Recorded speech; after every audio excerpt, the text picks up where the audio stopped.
Assalamu alaikum students. How are you beta? Hope you will be fine and also your family. Now we are starting our today's lecture. Our today's topic قصہ حضرت صالح علیہ السلام. قصہ حضرت صالح علیہ السلام کا انٹروڈکشن ہم نے کمپلیٹ کر لیا پیج نمبر 60 پہ.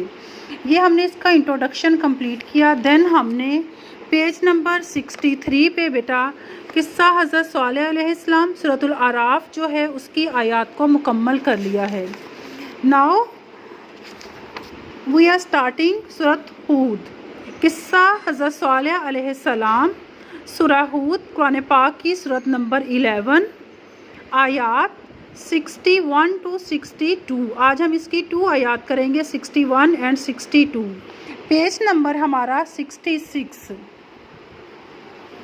Date 21 September 2020 and day is Monday. Start our lecture. اعوذ باللہ من الشیطان الرجیم بسم اللہ الرحمن الرحیم. وَإِلَىٰ ثَمُودَ اور ہم نے قوم سمود کی طرف بھیجا اخاہم صالحًا ان کے بھائی صالح علیہ السلام کو. اخاہم کا مطلب ہے ان کے بھائی. قال انہوں نے فرمایا یا قوم اعبدوا اللہ اے میری قوم تم اللہ کی عبادت کرو. بدو عبادت کرو. ما لکم من الہ غیرہ تمہارے لیے اس کے سوا کوئی معبود نہیں.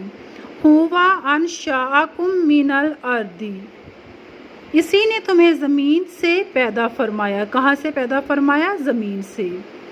وَاسْتَعْمَرَکُمْ فِیہا اور اسی نے اس میں آباد فرمایا. اللہ سبحانہ تعالیٰ نے ہمیں زمین سے پیدا فرمایا ہے اور ہمیں زمین پر آباد فرمایا. فَاسْتَغْفِرُوهُ تم اس سے مغفرت مانگو. مغفرت یعنی کہ بخشش مانگو اللہ سے. ثُمَّ تُوبُوا إِلَيْهِ پھر تم اس کے حضور توبہ کرو. توبو توبہ کرو. الیہ اس کے حضور. اِنَّ ربی قریب بے شک میرا رب بہت قریب ہے. اِنَّ بے شک ربی میرا رب قریب قریب ہے. مجیب قریب مجیب دعاؤں کو قبول فرمانے والا ہے. مجیب کا مطلب ہے دعاؤں کو قبول فرمانے والا. یہ اللہ سبحانہ تعالیٰ کا نام بھی ہے. اللہ کے اسماء حسنہ میں بھی یہ ورڈ آتا ہے بیٹا.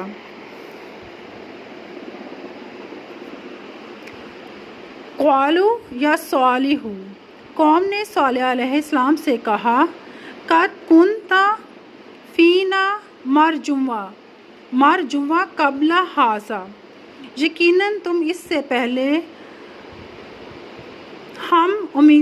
ہماری امیدوں کا مرکز تھے.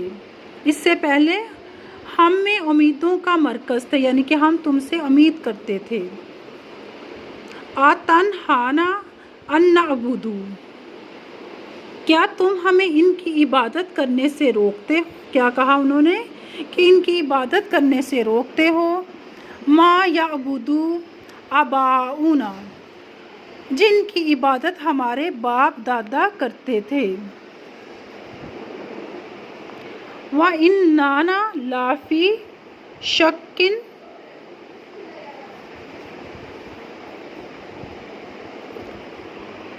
اور یقیناً ہم دعوت کے بارے میں ایسے شک میں ہیں. مما تدعونا الیہ مریب جس کی طرف تم ہمیں بلاتے ہو. مما تدعونا الیہ جس کی طرف تم ہمیں بلاتے ہو. مریب جو بے چین کرنے والا ہے. کیا کہا کہ جو بے چین کرنے والا ہے. میرا یہ آپ کی ٹرانسلیشن ہے 61 اور 62 کی. اس کے ساتھ آپ پیج نمبر 72 پہ آ جائیں. علم و عمل کی باتیں. قصہ ہود علیہ السلام کی آیت نمبر 62 میں اللہ سبحانہ تعالیٰ کیا فرماتے ہیں. انبیاء اکرام علیہ السلام سیرت و کردار کے اعتبار سے بچپن ہی سے اپنی قوم میں ممتاز مقام رکھتے تھے، یعنی کہ اعلیٰ تھے، سب سے برتر تھے. اپنی قوم میں۔ اللہ سبحانہ تعالیٰ کے جتنے بھی انبیاء اکرام اس دنیا میں آئے ہیں وہ بچپن سے ہی جب وہ بہت چھوٹے تھے تب بھی وہ اپنی قوم میں اعلیٰ مقام رکھتے تھے، جیسے ہمارے آقا صلی اللہ علیہ وسلم اپنی پوری قوم میں ممتاز حیثیت رکھتے تھے۔ پوائنٹ نمبر 5 ہے، یہ بھی سورۃ ہود میں سے ہے، رسولوں کی طرح ہمیں بھی لوگوں کی بھلائی اور ہمدردی کے جذبہ کی طرف لانے کی ہر ممکن کوشش کرنی چاہیے۔ جس طرح ہمارے رسول جو ہیں لوگوں کو بھلائی اور ہمدردی کی طرف لے کر آتے ہیں، اسی طرح ہمیں بھی یہ کوشش کرنی چاہیے۔ دین بیٹا اسی پیج پہ یہ آپ کی کالم میچنگ ہے۔ صالح علیہ السلام کا معجزہ کیا تھا؟ اونٹنی اللہ سبحانہ تعالیٰ نے انہیں معجزہ کے طور پر عطا کی تھی۔ قوم عاد کے بعد قوم سمود جو ہے وہ آئی۔ قوم سمود کا جرم کیا تھا؟ شرک کرنا۔ قوم سمود بڑے بڑے محل بناتی تھی۔ حضرت صالح علیہ السلام نے اپنی قوم کو عذاب سے 3 دن پہلے مہلت دے دی تھی، 3 دن پہلے ہی بتا دیا تھا۔ ناؤ ٹوڈیز یور لیکچر، آپ نے اس کو بہت اچھے سے ٹرانسلیشن بھی کرنی ہے، علم و عمل کی باتیں کی 2 پوائنٹ اور کالم میچ بھی کرنا ہے اور اسے لرن بھی کرنا ہے۔ اسٹے بلیسڈ، اللہ حافظ۔